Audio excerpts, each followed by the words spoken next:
give you a bit more of a background about some research that's been done in relation to retirement incomes, particularly, and how it relates to Australians, and just a bit of context, I suppose, to reflect upon your own situation and perhaps your own planning for retirement or during retirement.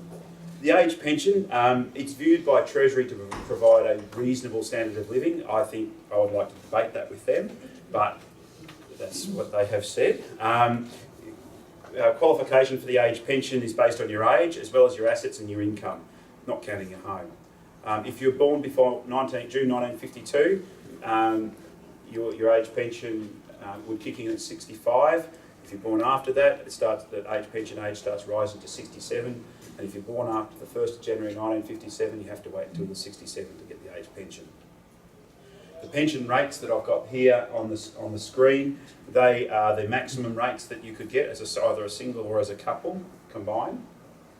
And the table on the far right of screen gives you the assets test, and down the bottom shows you the point at which the age pension would cut out.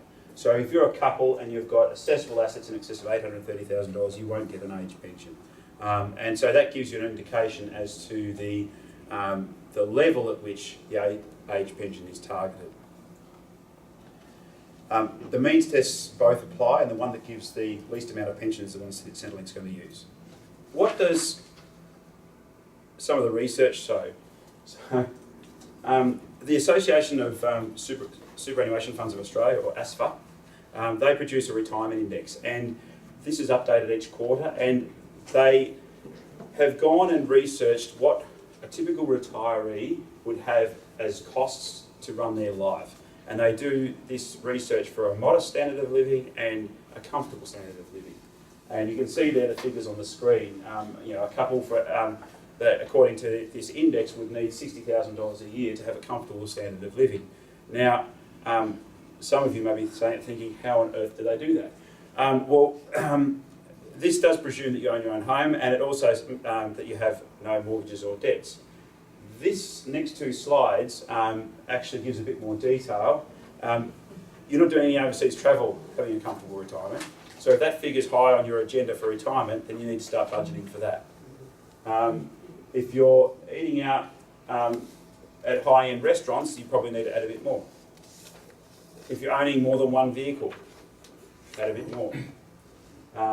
And so on. I think the one that, for me, and you've got a copy of this to take away, but one of the things that really tally for me is this one here, your home.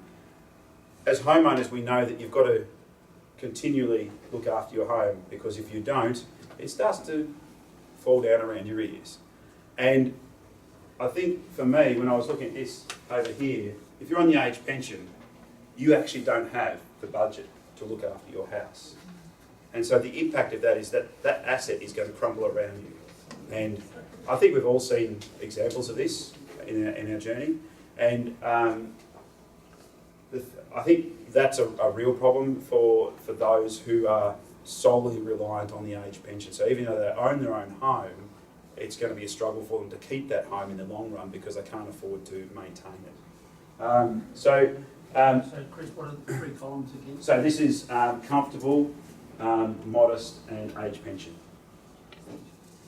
And there's the paperwork you've got there has got that, so you can take that home and just mull it over, because it's good to know that the figures that we're seeing on the previous slide, those $60,000 figures, relate to these statements here.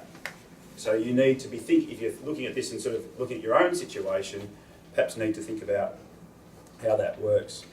How does that work with those ASFA retirement incomes that we had on the screen before? So if you're a couple and you want a comfortable retirement, then you're going to need about 1.2 million under that scenario. Now, if you don't have 1.2 million, then it doesn't mean you're not having a comfortable retirement, it just means you might spend some of your capital. If you need $120,000 here, you've got to double that number there. It's a fairly linear sort of arrangement. So that's one strategy around preserving capital, it's just to spend the cash flow.